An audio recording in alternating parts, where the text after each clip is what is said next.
ఆంధ్రలో ఓవైపు గ్రాడ్యుయేట్స్ నియోజకవర్గం నుంచి ఎమ్మెల్సీ ఎన్నికలకు ఏర్పాట్లు జరుగుతున్నాయి. మరోవైపు పెద్దల సభ రాజ్యసభ ఆంధ్ర నుంచి ముగ్గురు ఎంపికకు కూటమిలో 3 పార్టీలు సిద్ధమయ్యాయి. ఏపీలో రాజ్యసభ ఎన్నికల సందడి ప్రారంభమైంది. రాజ్యసభలో ఏపీ నుంచి ఖాళీ అయిన 3 స్థానాలకు ఉప ఎన్నిక నిర్వహించేందుకు కేంద్ర ఎన్నికల సంఘం గ్రీన్ సిగ్నల్ ఇచ్చింది. డిసెంబర్ 3న షెడ్యూల్ వెల్లడించనుంది. దీంతో తప్పనిసరిగా అభ్యర్థుల ఎంపిక అనివార్యంగా మారింది. దీంతో ఆశావాహుల్లో సైతం ఒక రకమైన సందడి ప్రారంభమైంది. ఇప్పటికే 2 విడతల నామినేటెడ్ జాబితాను ప్రకటించారు. చాలా మంది సీనియర్లకు చోటు దక్కలేదు. అయితే వారికి ఎమ్మెల్సీలతో పాటు రాజ్యసభ పదవులు ఆఫర్ చేసినట్లు ప్రచారం జరిగింది. ప్రధానంగా తెలుగుదేశం పార్టీలో చాలా మంది సీనియర్లు పదవుల కోసం ఎదురు చూస్తున్నారు. ఈసారి పక్కకు తప్పుకొని చాలా మంది నేతలు వారసులకు అవకాశం ఇచ్చారు. అటువంటి వారిలో మాజీ కేంద్ర మంత్రి అశోక్ గజపతిరాజు, మాజీ మంత్రి యనమల రామకృష్ణుడు లాంటి నేతలు ఉన్నారు. అదే సమయంలో చివరి నిమిషంలో టికెట్లు వదులుకున్న మాజీ మంత్రి దేవినేని ఉమా వంటి నేతలు సైతం పదవుల కోసం ఎదురు చూస్తున్నారు. ఇటువంటి సమయంలో రాజ్యసభ ఎన్నికలు జరగనుండడంతో ఆశావాహుల్లో సందడి ప్రారంభమైంది. 3 పార్టీల మధ్య పొత్తు ఉన్న నేపథ్యంలో ఈ 3 పదవులు చెరొక పార్టీకి పంపకాలు చేస్తారా, లేకుంటే టీడీపీ 3 పదవులు తీసుకుంటుందా అన్నది చూడాలి. ఈ 3 రాజ్యసభ పదవుల్లో 2 టీడీపీకి, 1 జనసేనకు కేటాయిస్తారని ప్రచారం నడుస్తోంది.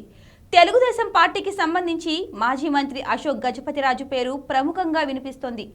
ఆయన పార్టీ ఆవిర్భావం నుంచి తెలుగుదేశం పార్టీలోనే కొనసాగుతున్నారు. తెలుగుదేశం అధికారంలోకి వచ్చిన ప్రతిసారి మంత్రి అయ్యారు. 2014లో మాత్రం కేంద్ర మంత్రి అయ్యారు. ఈ ఎన్నికల్లో ఆయన పోటీ చేయలేదు. అందుకే ఆయనకు పెద్దల సభకు పంపిస్తారని ప్రచారం నడుస్తోంది. క్షత్రియ సామాజిక వర్గానికి మంత్రివర్గంలో కూడా చోటు దక్కలేదు. ఇటీవల డిప్యూటీ స్పీకర్గా రఘురామకృష్ణంరాజుని ఎంపిక చేశారు. ఇప్పుడు రాజ్యసభ పదవికి అశోక్ గజపతిరాజు ఎంపిక చేయడం ద్వారా ఆ సామాజిక వర్గంలో ఉన్న అసంతృప్తిని తగ్గించే ప్రయత్నం చేస్తారని తెలుస్తుంది. మరోవైపు గుంటూరు మాజీ ఎంపీ గల్లా జయదేవ్ను రాజ్యసభకు పంపిస్తారని తెలుస్తుంది. 2014-19 ఎన్నికల్లో గుంటూరు పార్లమెంటు స్థానం నుంచి టీడీపీ అభ్యర్థిగా పోటీ చేసి గెలిచారు జయదేవ్. కానీ గత 5 ఏళ్ల వైసీపీ పాలనలో ఇబ్బందికర పరిస్థితులను ఎదుర్కొన్నారు.